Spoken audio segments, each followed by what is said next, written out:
Hello everyone, कैसे सभी के सभी? आई होप फाइन होगे, बढ़िया होंगे और खूब सारे मजे में होंगे। बेसिकली कहानी कैसी है? कहानी है ये है कि आज हम अपनी क्लास 10th की सॉरी क्लास 7th की हिस्ट्री का चैप्टर नंबर 4 चौथा चैप्टर स्टार्ट करने वाले हैं। चैप्टर का नाम है the Mughals 16th to 17th century. ठीक, इस चैप्टर में बेसिकली हम क्या जानेंगे? इस चैप्टर में हम, अगर इसके नाम से समझें तो इस चैप्टर में हम मुगल्स के बारे में जानेंगे, मुगल टाइम पीरियड के बारे में जानेंगे कि जब से मुगल्स ने रूल करना स्टार्ट किया इंडिया पे, उस टाइम में उन्होंने क्या क्या चेंजेस लाए, क्या थे मुगल्स, कहां से आए थे, उनके बारे में जितनी भी उनकी हिस्ट्री है वो हम इस चैप्टर में बेसिकली डिस्कस करने वाले हैं। ठीक है, इंपॉर्टेंट चैप्टर है क्योंकि हिस्ट्री का एक मेजर पार्ट कवर करता है ये टाइम फ्रेम, तो उसके बारे में हम जानने वाले हैं।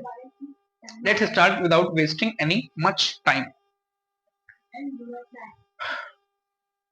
Ruling as large a territory as the Indian subcontinent with such a diversity of people and cultures was an extremely difficult task for any ruler to accomplish in the Middle Ages. Quite in contrast to their predecessors, the Mughals created an empire and accomplished what had hitherto seemed possible for only short periods of time. ठीक है, तो 16th century में India जैसे एक ऐसे सब continent को जिसका लैंडमास भी इतना बड़ा है और वहां पर डाइवर्सिटी भी इतनी ज्यादा है, किसी एक अंपायर के लिए पूरे उस सब कॉन्टिनेंट पे रूल करना और वो भी एक लंबे पीरियड ऑफ टाइम के लिए, ये लगभग इम्पॉसिबल था। लेकिन इस चीज को पॉसिबल करके दिखाया एक डायनेस्टी ने जिसका नाम था मुगल्स।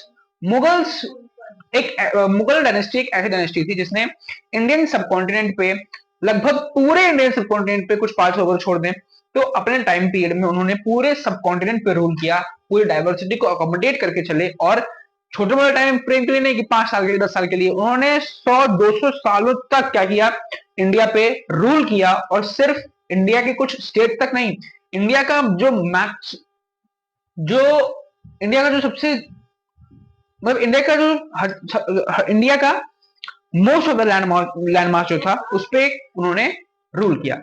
ठीक है,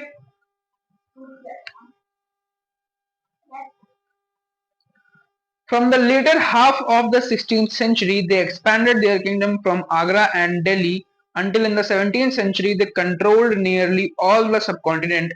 They imposed structures of administration and ideas of governance that outlasted their rule, leaving a political legacy that succeeding rulers of the subcontinent could not ignore. ठीक है, उन्होंने mid of the 16th century से लगा करके 17th century आने तक वो दिल्ली और आगरा से निकल के उन्होंने भारत के ज्यादातर हिस्सों पे उन्होंने अपना कब्जा कर लिया था। ज्यादातर हिस्सों पर उन्होंने मुगल डायनेस्टी का रूल स्टैब्लिश कर दिया था।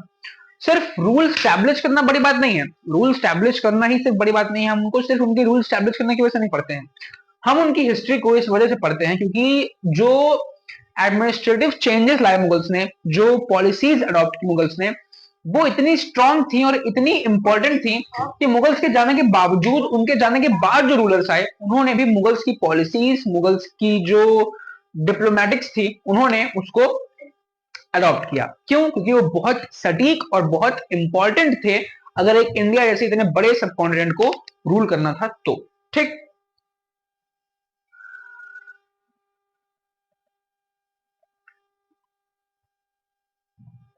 today, the Prime Minister of India addresses the nation on Independence Day from the ramparts of the Red Fort in Delhi, the residence of the Mughal emperors. ठीक है, तो मुगल्स की history इतनी important क्यों थी, मुगल्स ने क्या contribute किया इंडिया को, उसको देखने के लिए हम एक बहुत छोटा सा एग्जांपल उठा देते हैं कि इंडिपेंडेंस डे के दिन या फिर रिपब्लिक डे के दिन जो प्राइम मिनिस्टर हैं इंडिया के, चाहे अभी के देख लो चाहे पुराने देख लो, वो जब इंडिया को एड्रेस करने आते हैं, जब वो फ्लैग होस्टिंग करते हैं, तो वो उस रेड फोर्ट से वो फ्लैग होस्टिंग करते हैं जो एक टाइम पे रेजिडेंट था किसका, मुगल्स का। तो दिस शोज कि जो मुगल टाइम पीरियड था वो कितना इंपॉर्टेंट था इंडियन हिस्ट्री के लिए और उसका क्या कॉन्ट्रीब्यूशन था इंडियन हिस्ट्री में।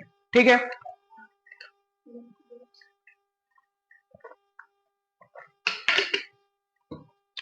आगे बढ़ते हैं।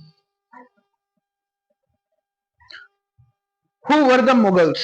The Mughals were descendants of two great lineages of rulers.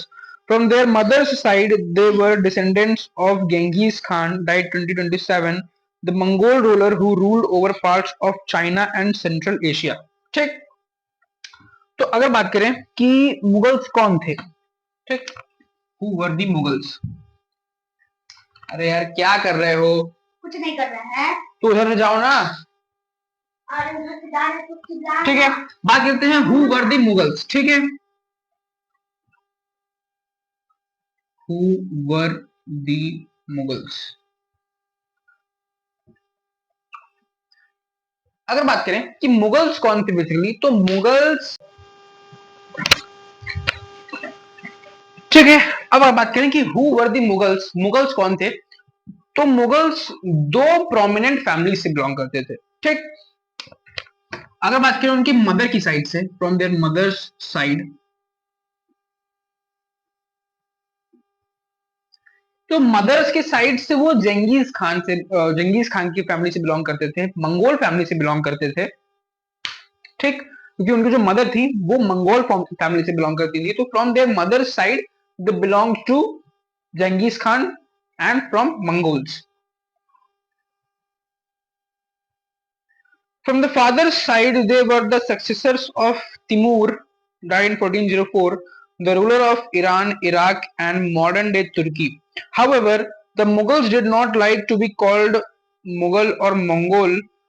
ठीक है, तो मदर के साइड से वो मंगोल फैमिली से बिलोंग करते थे, और अगर बात करें फादर की साइड से, अगर बात करें उनके फादर की साइड से, फादर साइड, तो उनके फादर के साइड से वो कहां से बिलोंग करते थे, उनके फादर के साइड से वो बेसिकली कहां से बिलोंग करते थे, from their father's side they belongs to Timur, Timur के एंसेस्टर्स थे वो। ठीक, तिमूर वाज अ वेरी, एक जो बहुत प्रोमिनेंट रूलर थे जिन्होंने ईरान, इटली, ठीक, और उसके साथ साथ प्रेजेंट तुर्की जो है, तुर्की, उस पर भी उन्होंने रूल किया है, उनकी फैमिली से बिलोंग करते थे ये, from their father's side. But Mughals खुद को मंगोल फैमिली से नहीं मानते थे, क्योंकि वो मंगोल्स के नाम से नहीं जाना जाना चाहते थे, वो ये नहीं चाहते थे कि लोग उनको मंगोल्स के नाम से जाने, उनकी फैमिली के नाम से जाने। This was because Genghis Khan's memory was associated with the massacre of in innumerable people.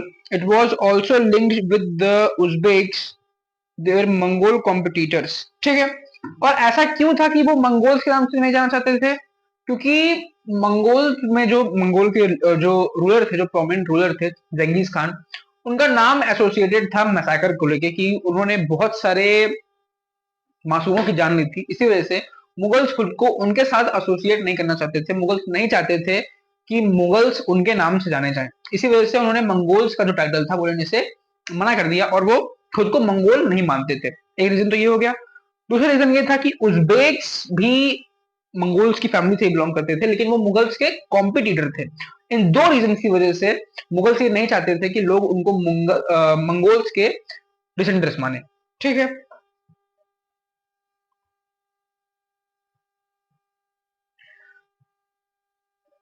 It was also, ये तो हो गया ना। On the other hand, the Mughals were proud of their Timurid ancestry, not least of all because their great ancestor had captured Delhi in 1398. ठीक है, power cut हुआ है तो थोड़ा एडजस्ट करना है स्लाइड के साथ। दूसरी चीज क्या कि वो मंगोल्स के नाम से क्यों नहीं जानना चाहते थे, ये समझ लिया। दूसरी चीज, उनके फादर के जो साइड थे वो तिमुरीद थे। ठीक है, मतलब तिमूर जो राजा थे उनके एंसेस्टर्स थे, वो खुद को तिमूर की फैमिली से बिलोंग कर वो खुद को तिमूर की फैमिली का मानते थे।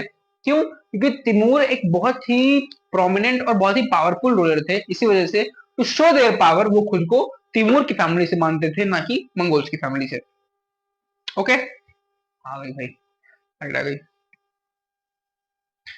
They celebrated their genealogy pictorially, each ruler getting a picture made of Timur and himself. ठीक है, और जब भी कोई रूलर बहुत अच्छा काम करता था, जब भी कोई रूलर अच्छे से अपनी डायनेस्टी को रूल करता था, तो उसको सम्मान देने के लिए क्या करते थे वो लोग, उसको सम्मान देने के लिए वो तिमूर के साथ उसकी पेंटिंग, तिमूर और उसकी पेंटिंग, जो रूलर होता था उसकी पेंटिंग बनाते थे।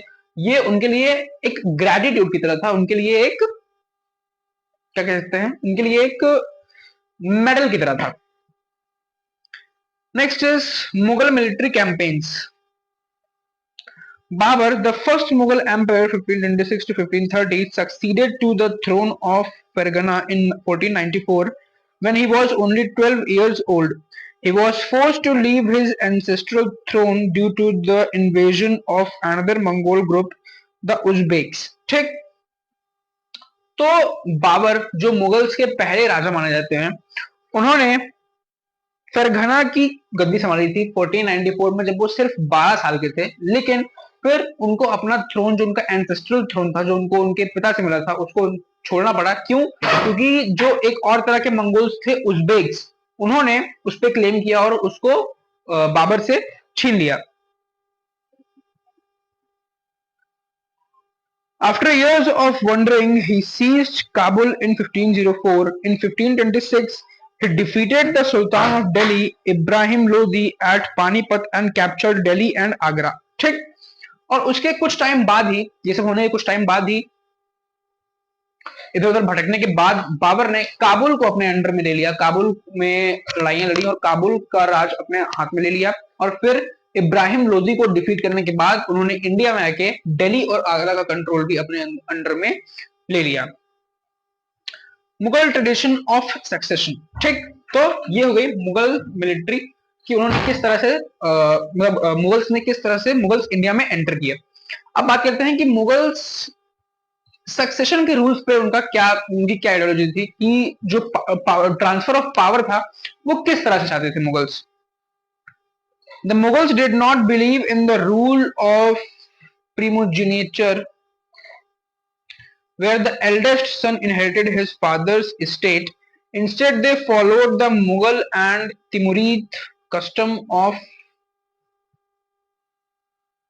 coparcenary inheritance or a division of the inheritance among all the sons. ठीक है, तो मुगल्स की आइडियोलॉजी ये थी कि मुगल्स ये नहीं मानते थे कि जो भी राज्य है या फिर जो भी चीजें हैं एक फादर की, वो उसके एल्डेस्ट सन को मिले, जो सबसे बड़ा बच्चा है उसको मिले।